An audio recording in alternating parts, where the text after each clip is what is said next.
Aloha, commissioners, chair, and all the Hawaiians in the house, everybody who's here. So basically, my name is TJ Forsythe. I've said this before. My mom is 25% Hawaiian. I'm 25% Hawaiian. My mom is 50% Hawaiian. She's on the list. Never get awarded. She's a Keawe Mohili. Her father is Mamane Keawe Mohili. And his father is High Chief Keawe Mohili of Hilo Mokuo Keawe. Why do I say that? It's because according to Article 12, Section 7, I'm stating my lineal descendancy that dates back prior to 1778. Keawe Mohili was the reigning chief of Hilo in 1710. So that's why I'm saying that, because Mokuo Keawe was my ahupua'a. Now, talking about the cattle field contract, what I gave you guys was just, I pulled everything from the environmental assessment. This is not my feelings. This is not what I think. This is not what I feel. This was put together by a group of Hawaiians, ranchers, everybody on Mokuo Keawe, and Peter Young, who's here today. I want to give public testimony on what I feel should be the driving factor when considering the applicants who's going to be awarded. So the first thing is the Hawaiian Homeland's 2002 General Plan Mission Statement. Our mission is to manage the Hawaiian Homeland Trust effectively and to develop and deliver lands to Native Hawaiians. We will partner with others towards developing self-sufficient and healthy communities. Number two, the Aina Mauna Legacy Program Mission Statement.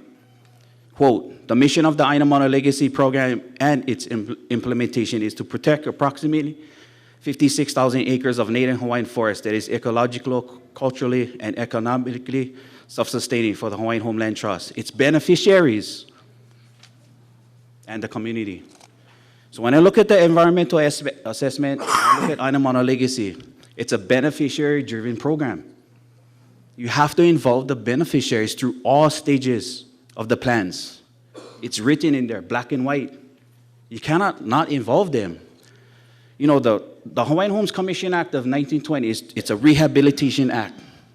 It's to improve the quality of life for Hawaiians, to give them land through pastoral, residential, agricultural, and improve the quality of life through customary spiritual, cultural gathering practices so that they can become self-sustainable again. Okay? So, again, Aina Mauna Legacy. Strategies. Okay, so the proposed concern that I have for the federal cattle contract is one, directly allow the beneficiaries to assist with partnering with others towards developing self-sufficient and healthy communities. And two, directly allow beneficiaries to assist with the protection of the Native Hawaiians forest that is ecologically, culturally, and economically self-sustaining for the Hawaiian Homelands Trust.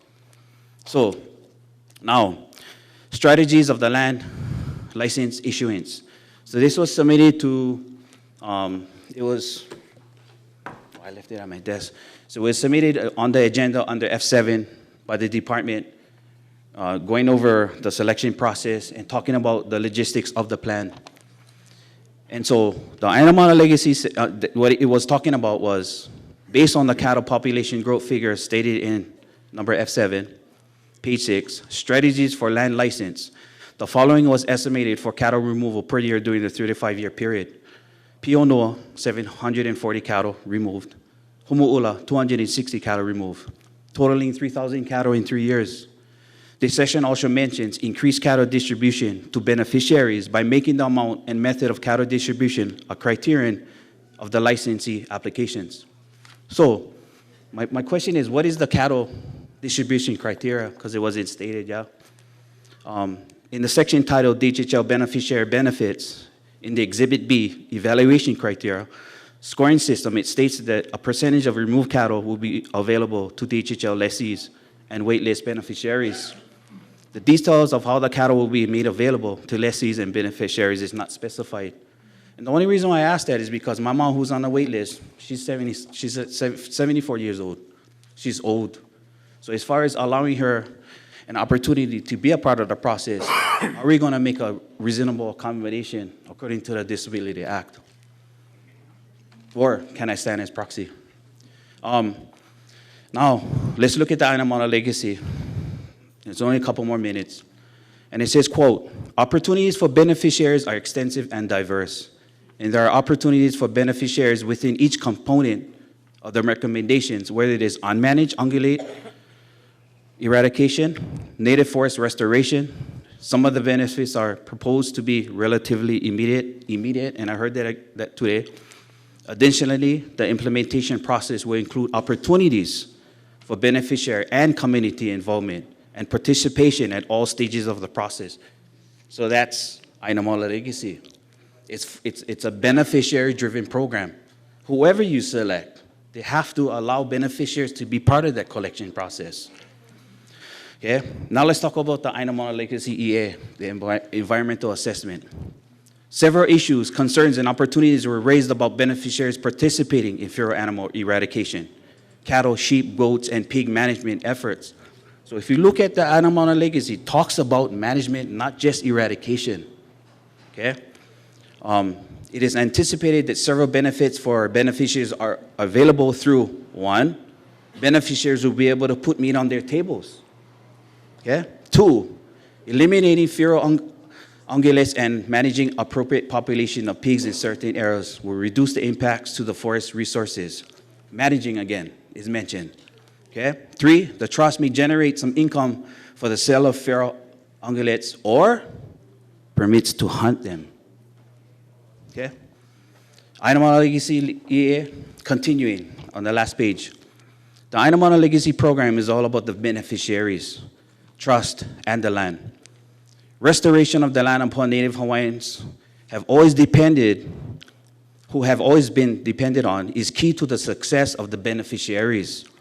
Over the past 150 years, the land transformed away now from a healthy, diverse native forest because it was closed off to the Native Hawaiians.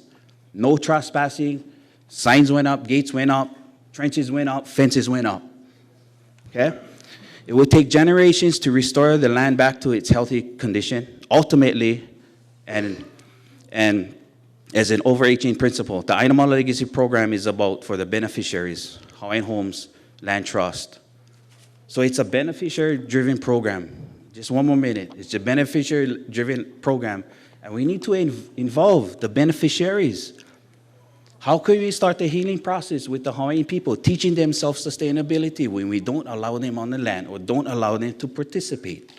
Okay? So my proposed solution is this. Involve the beneficiaries. That's all. That's all we got to do. This land is held in trust for the Hawaiian people.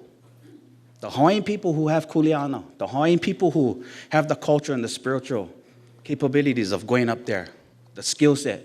Everything.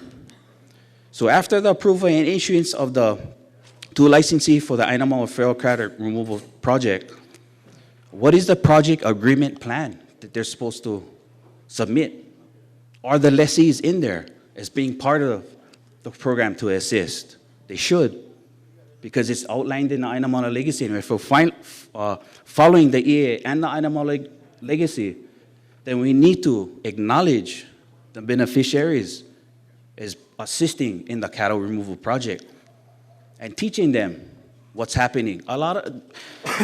There's only a handful of guys that go up there and exercise their native rights for cultural, spiritual, and gathering practices because the rest are afraid. I'm not. The thing is, if Hawaiians are not allowed to gather food, subsistence, to put meat on the table, as it states in here, then we failed as a department. We failed as a trust. We failed as commissioners because that's the land that was given to them. That was the land that before 1778, before Western influence came, we already managed our own land. We were hunter-gatherers. We knew how to create thriving communities.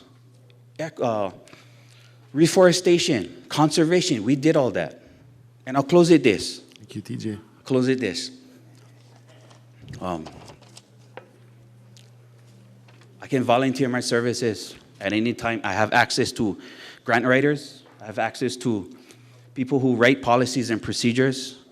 to actually formulate a program that people who have Hawaiian can go up on the mountain and exercise that right on trust land and not have to worry about enforcement. You know, no disrespect. Used to work DLNR. The last thing I want to see at that mountain is enforcement through DLNR, Department of Land and Natural Resources, harassing the Hawaiian people for putting food on the table. You know, heart to heart, William. That's what we do. That's what we do. Put a food on the table. To this day, the meat that I bring off that mountain goes directly to my mom and all of our families. Meat is expensive. Try to go buy a hamburger, $10 a pound, $15 a pound. But if you have the skill set to go get that meat yourself, and you're Hawaiian, why do we not have access to it? So having said that, thank you guys for your time. Yeah. Thank you. Thank you. Any questions?